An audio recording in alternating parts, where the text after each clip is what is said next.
2021. Chers frères et sœurs dans le Christ, j'ai demandé au clergé de vous lire cette lettre pastorale à toutes les messes célébrées en cette fin de semaine.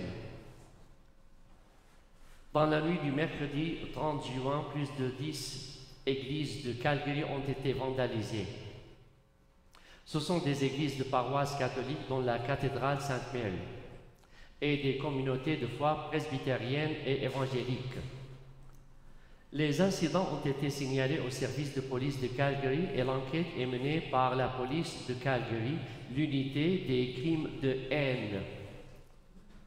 Le diocèse continuera à coopérer avec la police et le gouvernement provincial qui ont tendu la main pour offrir de l'aide. Ces actes de vandalisme et les récents incendies d'églises dans diverses provinces et territoires au Canada, y compris la tentative d'incendier l'église Holy Trinity de notre diocèse à Siksika, fait suite à la découverte de tant d'anciens pensionnats exploités au nom du gouvernement canadien par des ordres religieux catholiques. Cette histoire tragique et sombre du système des pensionnats indiens du Canada se poursuit à être une blessure profonde qui affecte profondément les peuples autochtones et leurs communautés. En tant que Canadiens et membres de l'Église catholique, nous ressentons cette honte et cette culpabilité et nous sommes mis au défi de nous demander si l'Église a fait assez pour corriger le mal dans ses participations à un système injuste établi par le gouvernement du Canada. Nous devons reconnaître cette douleur et cette souffrance et en même temps trouver des moyens constructifs d'accepter et de traiter la vérité de cette réalité historique qui continue d'avoir son impact sur notre pays et ses peuples. Les actes de vandalisme sont inacceptables. Ils sont choquants et blessants lorsqu'ils sont dirigés vers des lieux de culte, quelle que soit la foi ou la religion. Et nous, en tant que diocèse, nous devons toujours affirmer que la foi et des actes concrets de solidarité sont le chemin de la vérité et de la réconciliation avec les peuples autochtones. Dans ma lettre publiée il y a près d'un mois, j'ai personnellement réengagé le diocèse en exprimant les excuses et les regrets faits par les évêques de l'Alberta et des territoires du Nord-Ouest en 2014 à nos frères et sœurs autochtones. Alors que l'appel à des excuses continue à être soulevé, nous entendons également des gens dire que les excuses ne suffisent pas pour apporter la vérité, la justice et la guérison aux opprimés.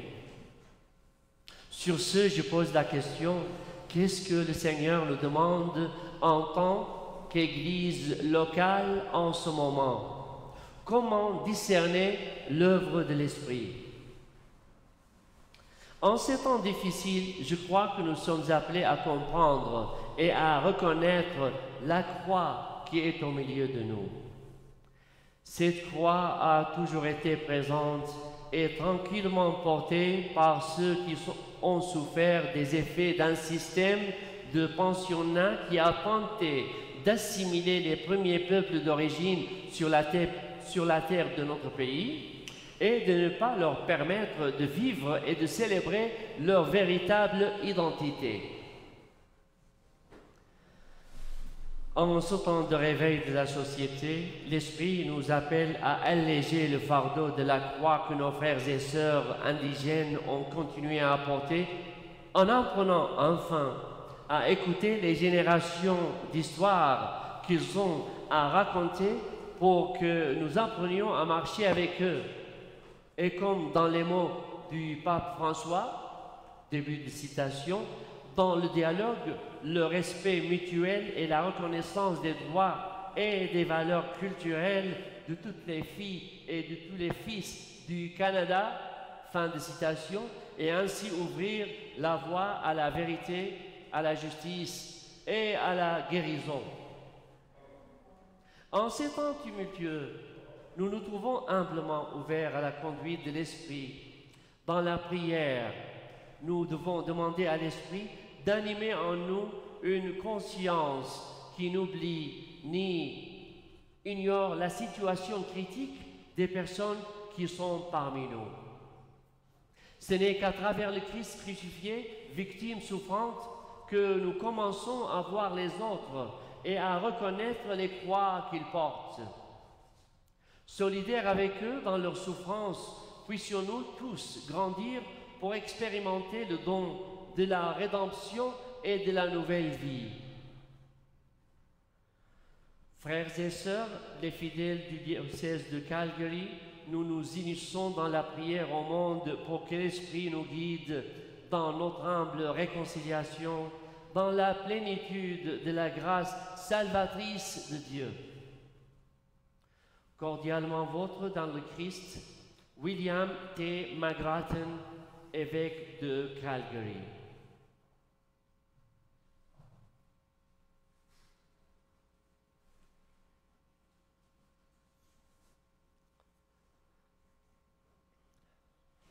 Veuillez vous lever pour la célébration.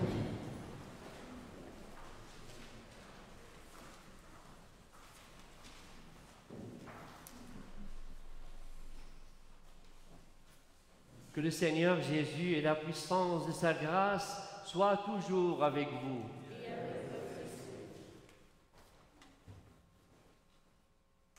Frères et sœurs, merci d'être venus en ce jour à cette messe et à cette célébration d'action de grâce aussi pour le 14e dimanche du temps ordinaire sous le thème de « Prophète malgré tout ». Et pour bien nous préparer à célébrer cette Eucharistie, reconnaissons notre besoin de la miséricorde du Seigneur, de sa compassion et de son assistance à nos faiblesses et à nos difficultés. Or, le Seigneur nous appelle à rencontrer les femmes et les hommes de notre temps et à témoigner de sa parole auprès d'eux. En cette période estivale, propice aux échanges et au partage, tournons-nous vers le Père et par l'intercession de son Fils, implorons sa miséricorde.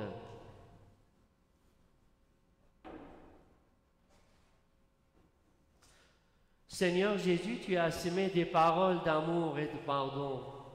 Prends pitié de nous. Ô Christ, tu nous assures de ton soutien lorsque nous rencontrons des difficultés. Prends pitié de nous. Seigneur, tu nous offres l'abondance de ta grâce dans le don de nous-mêmes et le service des autres. Prends pitié de nous. Que Dieu Tout-Puissant nous fasse miséricorde, qu'il nous pardonne nos péchés et nos errances et nous conduise à la vie éternelle.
Prions le Seigneur. Dieu qui a relevé le monde par les abaissements de ton Fils, donne à tes fidèles une joie sainte. Tu les as tirés de l'esclavage du péché. Fais-leur connaître le bonheur impérissable. Par Jésus-Christ notre Seigneur, qui vit et règne avec toi et le Saint-Esprit, maintenant et pour les siècles des siècles. Veuillez vous asseoir pour la proclamation de la parole.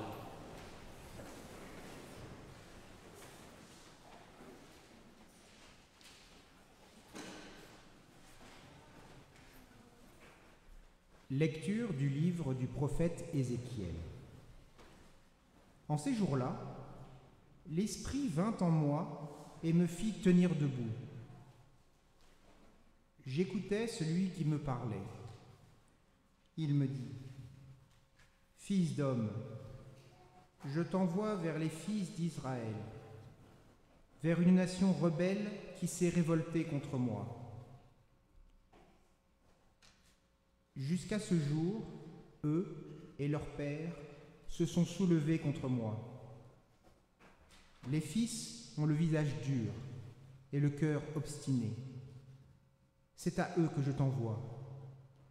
Tu leur diras : ainsi parle le Seigneur Dieu.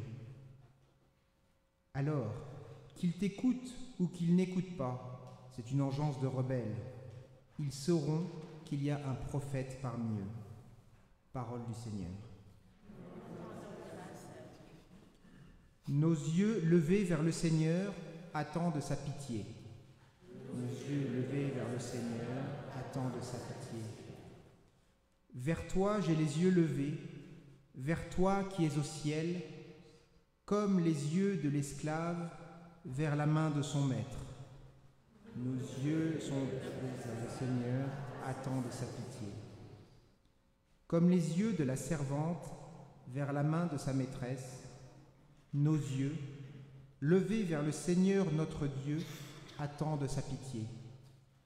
Nos yeux, levés vers le Seigneur, attendent sa pitié. Pitié pour nous, Seigneur, pitié pour nous. Notre âme est rassasiée de mépris. C'en est trop. Nous sommes rassasiés du rire des satisfaits, du mépris des orgueilleux. Nos yeux levés vers le Seigneur attendent sa pitié.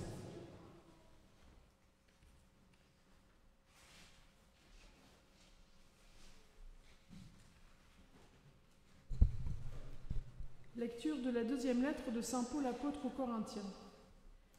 Les révélations que j'ai reçues sont tellement extraordinaires que, pour m'empêcher de me surestimer, j'ai reçu dans ma chair une écharde, un envoyé de Satan qui est là pour me gifler, pour m'empêcher que je me surestime.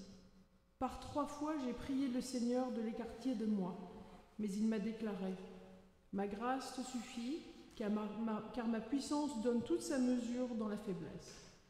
C'est donc très volontiers que je mettrai plutôt ma fierté dans mes faiblesses, afin que la puissance du Christ fasse en moi sa demeure.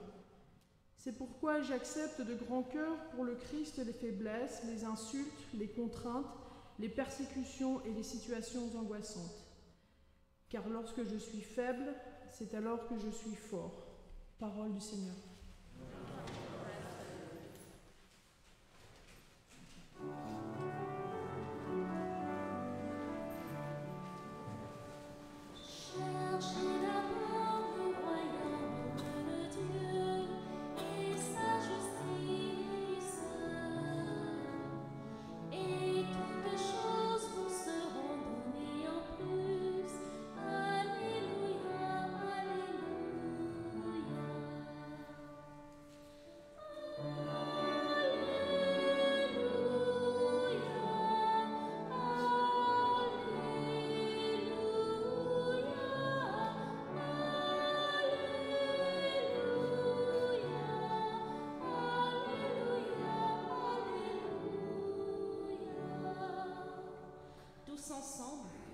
L'Esprit du Seigneur est sur moi, il m'a envoyé porter la bonne nouvelle aux pauvres.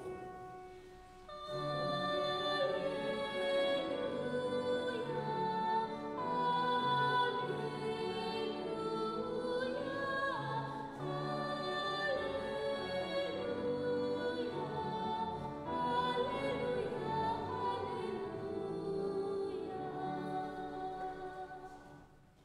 Le Seigneur est avec vous. Évangile de Jésus-Christ selon saint Marc.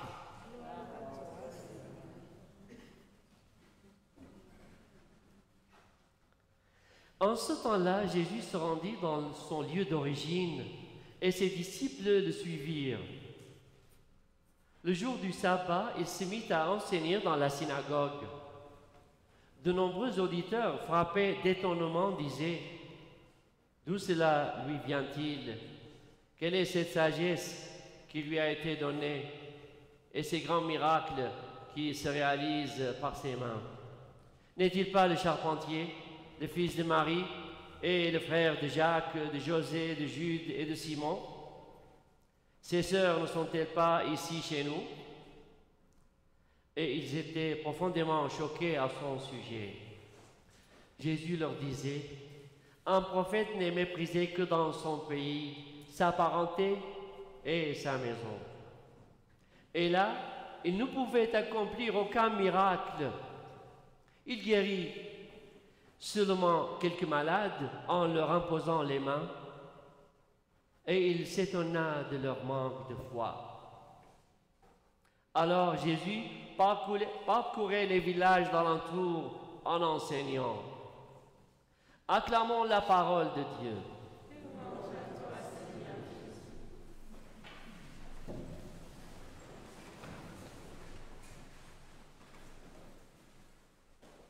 Je voudrais commencer par deux petits humbles partages.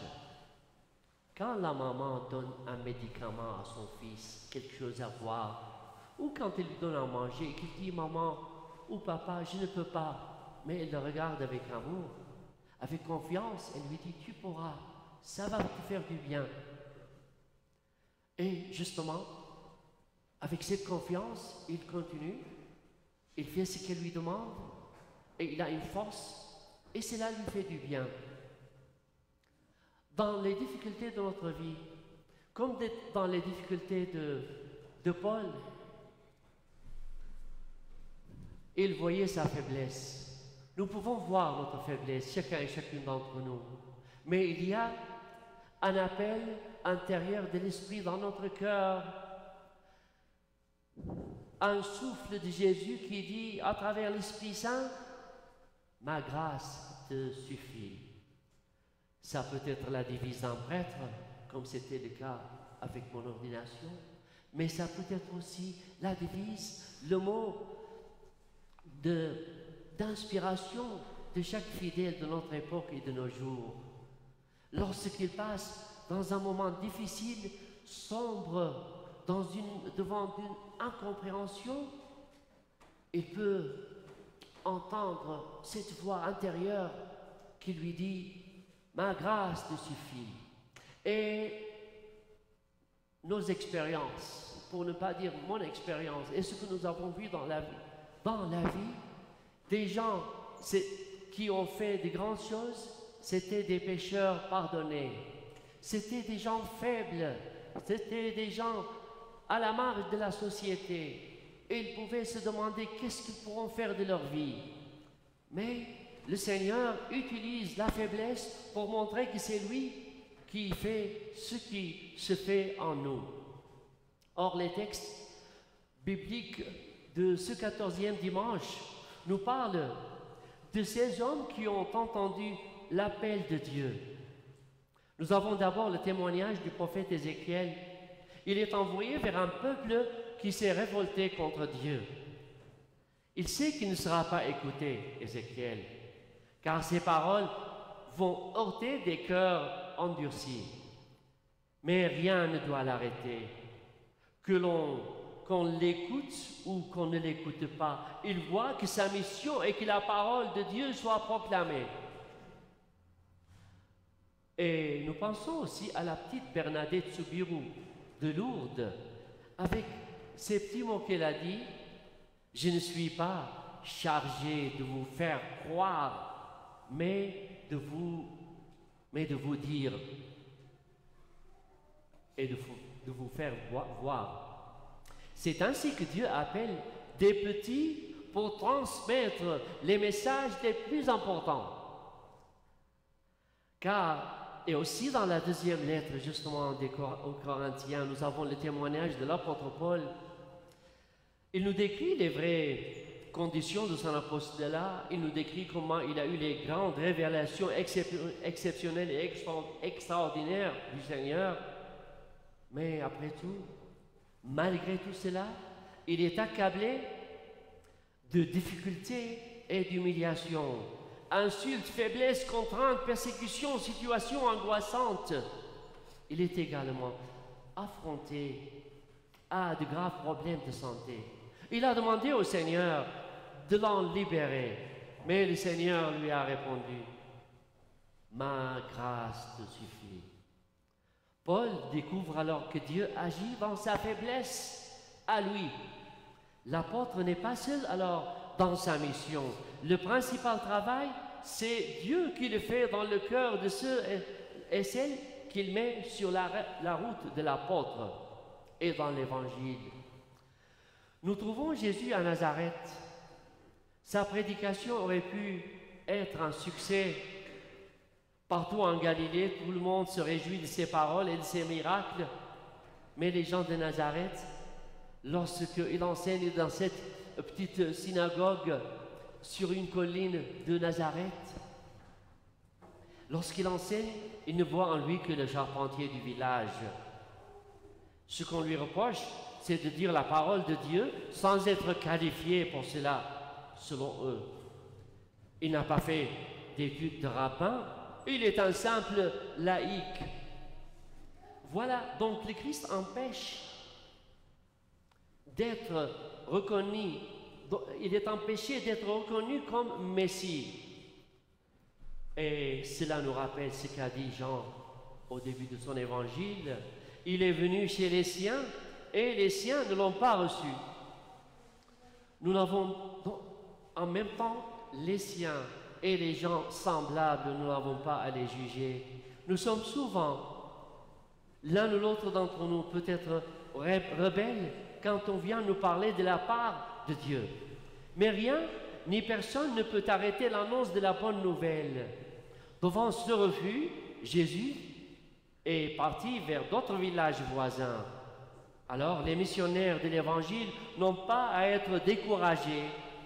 Si on refuse de les accueillir ici, ils vont là-bas. Comme Jésus, ils doivent partir annoncer l'Évangile, car tous doivent l'entendre. Et le problème des auditeurs de Jésus, c'était quoi? C'est qu'ils étaient enfermés dans leur certitude et leur tradition, des traditions de conviction. C'est souvent vrai pour nous aussi. Nous pensons savoir beaucoup de choses sur Dieu, mais ce que nous pouvons en dire sera toujours insignifiant par rapport à ce qu'il est réellement. Nous n'aurons jamais fini de nous poser la question « Qui est Jésus ?» pour chacun et chacune d'entre nous. Cette question, nous la retrouvons tout au long de l'évangile de saint Marc. Et la réponse nous sera donnée par qui? Par un païen, par un centurion païen au pied de la croix qui dit « Vraiment, cet homme était le Fils de Dieu ». Comme le prophète et comme Paul, nous avons alors conscience de nos pauvretés et de notre faiblesse, mais le Seigneur compte sur nous pour être ses porte-paroles. Et d'où avons-nous cela? Le baptême fait de nous un peuple de prophètes avec des voix prophétiques, marquées par l'Esprit Saint, appelés et envoyés. Appelés et envoyés. Dieu connaît les circonstances de la mission. Il sait mieux que nous ce qui risque d'être pesant et de nous décourager. À ceux qu'il a appelés, il a promis, il a fait sa promesse qu'il sera présent et ce sera son assistance qui va nous guider. Bien sûr, comme tous les prophètes d'autrefois, nous risquons nous aussi de connaître des difficultés comme c'est le cas. Nous sommes affrontés à quoi? À l'incroyance. Mais encore plus que l'incroyance, nous sommes affrontés à la malcroyance et à l'indifférence. Dans le monde entier, de très nombreux chrétiens sont persécutés et mis à mort. Et à l'intérieur même de l'Église, nous assistons malheureusement, et au cours de l'histoire aussi, nous assistons à des contre-témoignages qui font mal à l'Église et à la mission de Jésus-Christ. Cette Église de Jésus-Christ reste un peuple de pécheurs. Nous pouvons être tentés de la critiquer, de dire ce que nous pensons, mais un enfant ne peut rompre le lien vital qui l'unit à sa mère. Notre attachement au Christ doit alors être plus fort que la tentation de la rupture. Et lorsque Jésus, à un certain temps, des dizaines et des centaines l'ont quitté, il était devant un petit nombre de disciples, Pierre et quelques autres, en leur disant « Et vous aussi, vous voulez me quitter ?» Mais nous avons eu la parole retentissante de Pierre. Donc, frères et sœurs, Dieu ne choisit pas ses envoyés parmi les meilleurs, mais bien souvent parmi les pauvres et parmi les pécheurs. N'oublions pas que les gens, que les grands témoins de la foi sont, comme je viens de le dire, des pécheurs pardonnés. Pensons à Pierre qui avait renié le Christ car il avait peur. Mais en accueillant le pardon du Christ, il a reçu de lui la mission d'être le berger de son peuple. Et enfin, en célébrant sur cet autel l'Eucharistie, nous rendons grâce pour la confiance que Dieu nous fait, malgré nos difficultés et nos faiblesses, en nous associant à sa mission. Disciples missionnaires, levons les yeux pour mettre en ses mains nos fragilités, nos vulnérabilités et nos faiblesses. Que s'accomplisse pour nous aujourd'hui sa parole, cette parole que nous avons dit depuis le début. Ma grâce te suffit. Amen.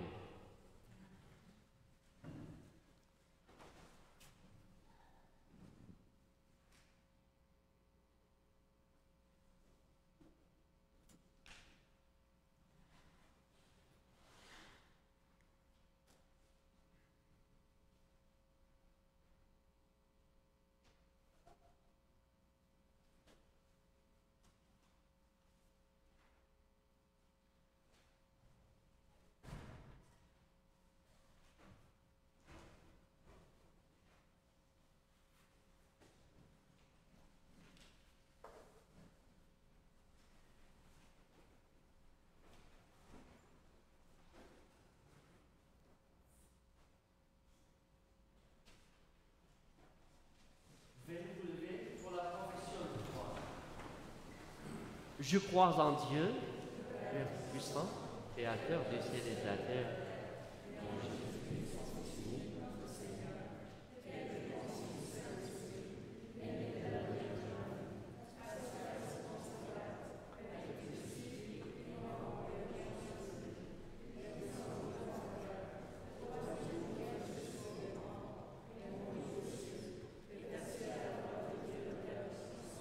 D'où il viendra chercher les vivants des morts.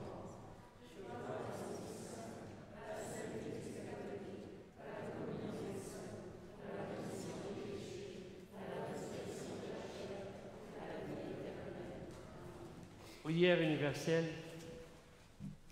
Malgré les résistances rencontrées, Jésus n'a cessé de proclamer la miséricorde de son Père et l'inauguration d'un royaume de justice et de paix. En toute confiance, présentons à Dieu les besoins de l'Église et du monde et implorons son soutien. Seigneur, exauce notre prière. Pour l'Église, afin qu'elle sache exercer son prophétisme par l'annonce joyeuse de la parole et le soutien des personnes pauvres et malades, prions. Seigneur, exauce notre prière.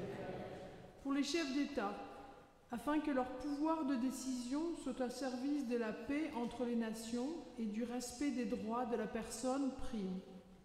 Seigneur, exauce notre prière. Pour les gens actuellement en vacances, afin que leur moment de détente et de loisir soit l'occasion de rencontres fructueuses, prions. Seigneur, exauce notre prière. pour les membres de notre communauté, afin que la parole de Dieu soit au cœur de notre mission et porte des fruits en abondance. Prions. Seigneur, exauce notre prière. Prions pour le repos de l'âme de notre paroissienne Joline, décédée à l'âge de 42 ans samedi dernier, samedi d'avant, la semaine du 27.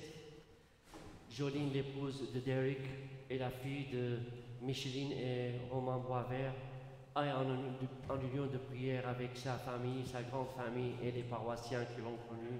Prions le Seigneur. En union de prière avec le Saint-Père le Pape François pour l'intention du mois de juillet, prions pour que dans les situations sociales, économiques et politiques conflictuelles, nous soyons des créateurs courageux et passionnés de dialogue et d'amitié. Prions le Seigneur. Et prenons quelques moments, frères et sœurs, pour formuler nos intentions personnelles et familiales.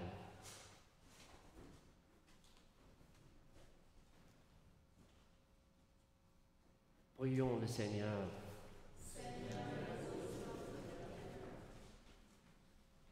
Dieu notre Père, accueille avec bonté les demandes que nous t'adressons et exauce-les selon ton projet d'amour pour notre humanité. Accorde-nous de mieux te reconnaître dans le cœur de nos frères et sœurs et de partager avec eux la joie de croire. Nous te le demandons par Jésus, le Christ notre Seigneur. Veuillez vous asseoir pour la préparation des dons.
Prions ensemble au moment d'offrir le sacrifice de toute l'Église.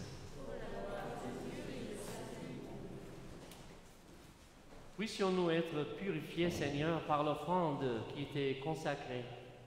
Qu'elle nous conduise jour après jour au royaume où nous vivrons avec toi. Par Jésus-Christ, notre Seigneur, notre Dieu, qui vit et règne avec toi et le Saint-Esprit, maintenant et pour les siècles des siècles. Le Seigneur soit avec vous. Élevons notre cœur.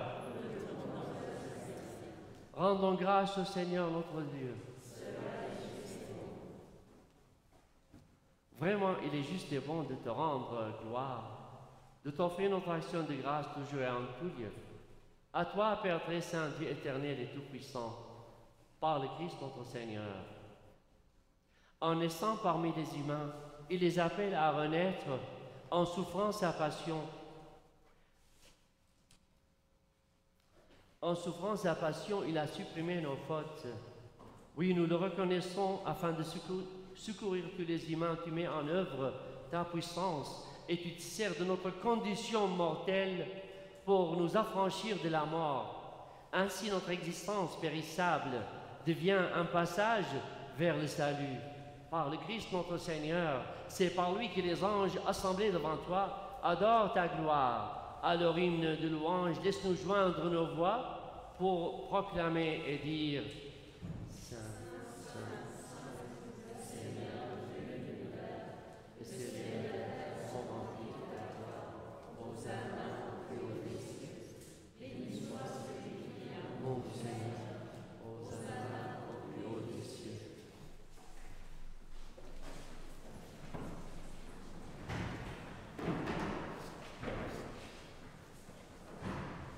Tu es vraiment saint, Dieu de l'univers, et toute la création proclame ta louange. Car c'est toi qui donnes la vie, c'est toi qui sanctifies toutes choses, par ton Fils Jésus-Christ notre Seigneur, avec la puissance de l'Esprit Saint, et que tu ne cesses de rassembler ton peuple, afin qu'il te présente partout dans le monde une offrande pure. C'est pourquoi nous voici rassemblés devant toi. Et dans la communion de toute l'Église, en ce premier jour de la semaine, nous célébrons le jour où le Christ est ressuscité d'entre les morts. Par lui que tu as élevé à ta droite, Dieu Tout-Puissant, nous te supplions de consacrer toi-même les offrandes que nous apportons, sanctifie-les par ton Esprit, pour qu'elles deviennent le corps et le sang de ton Fils Jésus-Christ, notre Seigneur, qui nous a dit de célébrer ce mystère. La nuit même où il fut livré, il prit le pain. Entrant en grâce, il le bénit. Il le rompit et le donna à ses disciples en disant « Prenez et mangez-en tous. Ceci est mon corps, livré pour vous. »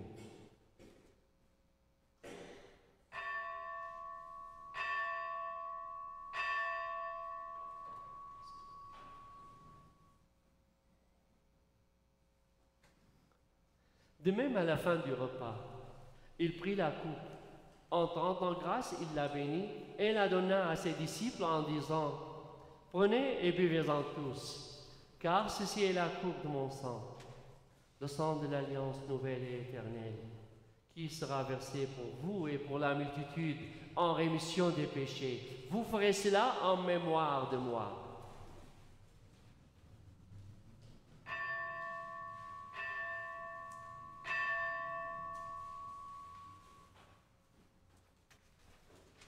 Il est grand le mystère de la foi.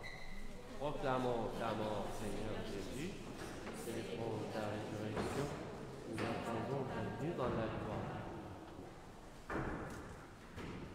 En faisant mémoire de ton Fils, de sa passion qui nous sauve, de sa glorieuse résurrection et de son ascension dans le ciel, alors que nous attendons son dernier avènement, nous présentons cette offrande vivante et sainte pour te rendre grâce. Regarde, Seigneur, le sacrifice de ton Église et daigne y reconnaître celui de ton Fils qui nous a rétablis dans ton alliance. Quand nous serons nourris de son corps et de son sang et remplis d'Esprit Saint, accorde-nous d'être un seul corps et un seul esprit dans le Christ. Que l'Esprit Saint fasse de nous une éternelle offrande à ta gloire pour que nous obtenions un jour les biens du monde à venir.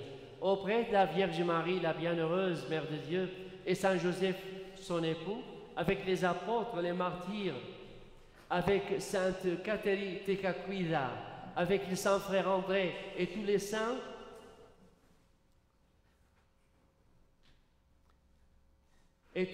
qui ne cessent d'intercéder pour nous.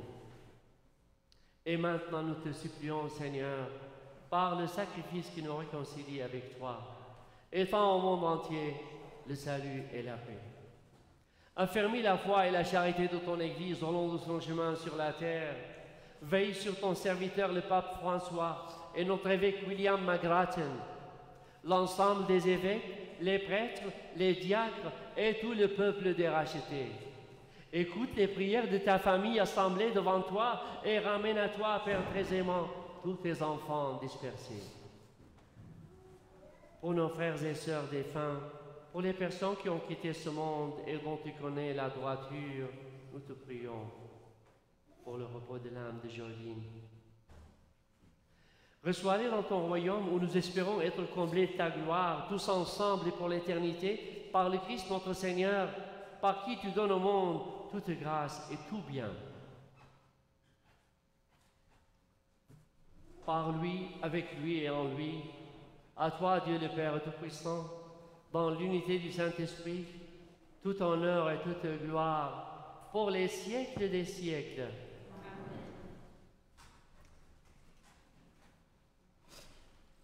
Frères et sœurs, comme nous l'avons appris du Sauveur, et selon son commandement, nous osons dire notre Père, que ton règne vienne, que ta volonté sur la terre comme au ciel. Pardonne-nous, comme nous pardonnons à ceux qui nous ont offensés. Et ne nous laisse pas entrer en tentation, mais délivre-nous du mal. Délivre-nous de tout mal, Seigneur, et donne la paix à notre temps. Par ta miséricorde, libère-nous du péché. Rassure-nous devant les épreuves. En cette vie où nous espérons le bonheur que tu promets et l'avènement de Jésus-Christ, notre Sauveur. Et le règne, la puissance et la gloire pour les siècles des siècles. Seigneur Jésus-Christ, tu as dit à tes apôtres, je vous laisse la paix, je vous donne ma paix. Ne regarde pas nos péchés, mais la voie de ton Église, pour que ta volonté s'accomplisse. Donne-lui toujours cette paix et conduis-la vers l'unité parfaite, toi qui règnes pour les siècles des siècles. Que la paix du Seigneur soit toujours avec vous. Frères et sœurs, dans la charité du Christ, donnez-vous un signe de paix.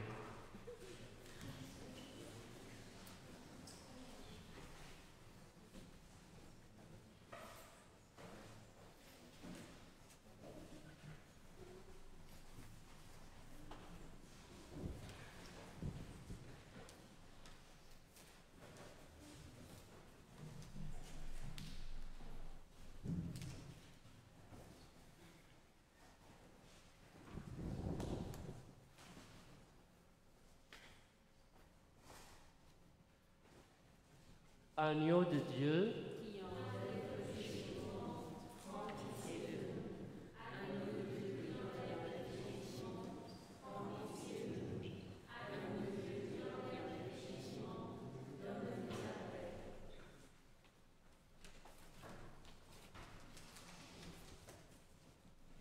heureux les invités au repas du Seigneur, voici l'agneau de Dieu qui enlève le péché du monde. Seulement une parole et je serai guéri. Le corps et le sang du Christ nous garde pour la vie éternelle.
Le corps du Christ.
le Seigneur.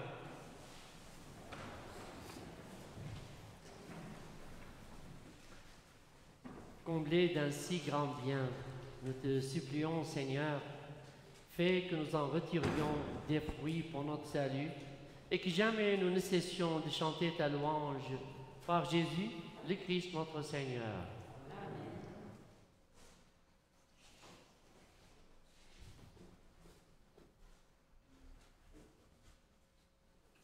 Je prends le temps de m'émerveiller de la beauté de la nature. Je partage avec d'autres personnes en quoi cette beauté me révèle la présence de Dieu. Je prête une attention particulière aux gens que je croise sur ma route pour découvrir en eux une parole vivante du Seigneur. Le Seigneur soit avec vous. Et que Dieu Tout-Puissant vous bénisse, le Père, le Fils et le Saint-Esprit. Allez dans la paix du Christ. Je voudrais remercier les ministres de l'accueil, les ministres de la parole et les ministres des chants et de la musique. Et merci à vous tous d'être venus en grande famille.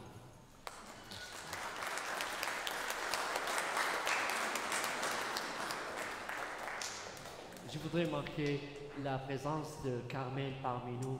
Depuis pas mal de temps, on ne l'avait pas vu. Bienvenue, Carmel, avec la famille et les enfants. Et les grands-enfants. Merci bien. Et si nous avons un anniversaire, on peut bien l'applaudir.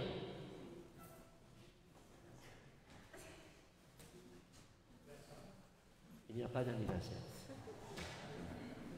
Alors, je vous souhaite un bon dimanche. Merci.